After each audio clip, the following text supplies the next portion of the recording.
Hi, and welcome to my channel. I'm Christina Alicia. If you're returning, I appreciate you coming back for another video. If you're new, welcome and thank you for giving my video a chance. I'm the maker on this channel. I make self-care and home fragrance products for those looking to relax and escape their hectic lives for a bit. Now that we got the introductions out of the way, let's talk about what we're doing today. Today I am testing a batch of soap. This is a test batch, which means it's going to be way smaller than what you guys normally see me make on the channel. Quite a bit smaller, actually. So I'm testing two things. A whole complete new recipe. This is very much different from my original recipe, even though there will be coconut milk in it because I want to see how the coconut milk and the kale and clay react with this new formula. So the formula itself is very much different, but my process is going to remain the same. And my process is just getting the oils and butters to room temperature, then going ahead, mixing until we get a very, very light trace. Most of the time it's just emulsion because the coconut milk is going to speed things up. And then I go ahead and add the coconut milk mixture last. So if there are any colors that I need to add, I'll add colors right after I get that light emulsion.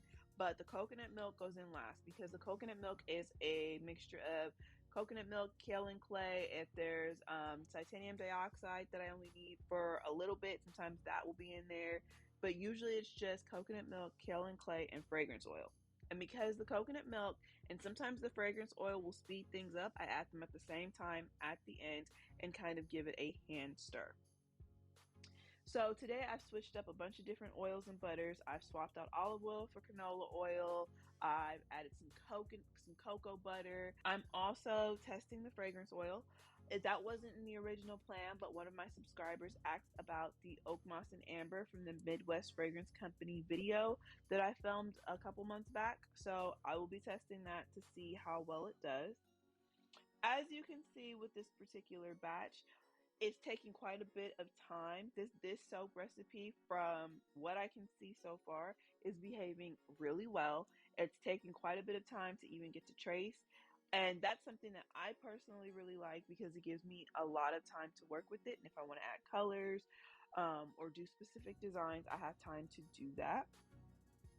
Also, you will see pretty soon that this fragrance oil also behaved really well. It didn't take a long time to, it behaved really well. It did not speed up the batter at all. It still was very fluid to work with towards the end. You did see that, it was a little bit thicker, but it had also been sitting there for a minute before I added the fragrance oil in. So with this particular batch, I did not add fragrance oil into the coconut milk because I was splitting the bars up. They're going to be 3 bars, 2 scented and 1 unscented. So I'm going to go ahead and pour off this mixture, let it set up, and I'll be right back. That's good.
Okay, we're back, and as you can see, it's set up quite nice. The plain is still white, the scented one colored a little bit, but it's not a big deal.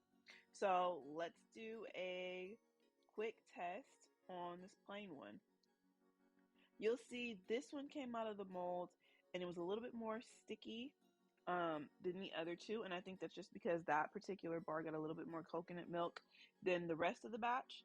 So you can see I'm kind of just like, it is a little sticky. I would have to let it sit out and dry, but it's no big deal. It ended up drying fine after I did this test. Here go the scented ones. Those bars are harder. Again, like I said, they got less coconut milk, which means they got less liquid, so they hardened up a little bit faster than the plain one. But again, it wasn't anything too noticeable. It wasn't terrible. Those spots on the paper towel are just soap batter that spilled from a few days ago, so it's not dirty. It's just soap. So let's do this lather test. I'm going to grab a bowl of water instead of going over to my sink because I don't want to move my camera. And let's see how this does. So the water is very warm. It was very warm, and it didn't take it took a little bit of time because, like I said, the soap has only been sitting for about 4 days. So it took me a second to go ahead and get the bubbles kind of going. But as you can see, it lathered really nicely. The results in Soap Calc was that this is going to be a very conditioning soap, and it actually lathered really well. I didn't add any sugar or anything like that. The only sugar came from the coconut milk, which I think was a big help. And the feel after this rinsed off was so silky. It felt so nice. Okay, up to the next one. This one, again, the water's really warm. It didn't take quite as long to get the bubbles going. Still just the same 4 days, so we're going. And there we go. The bubbles in this one and the scented one were actually, to me, much bigger, much better once we kind of got them going. And they were nice and soft, left my skin feeling really good. So any questions about how I test or anything, leave them down below in the comments, and we'll go ahead. I'll leave the question of the day up there and answer that in the comments too. See you next week. Bye.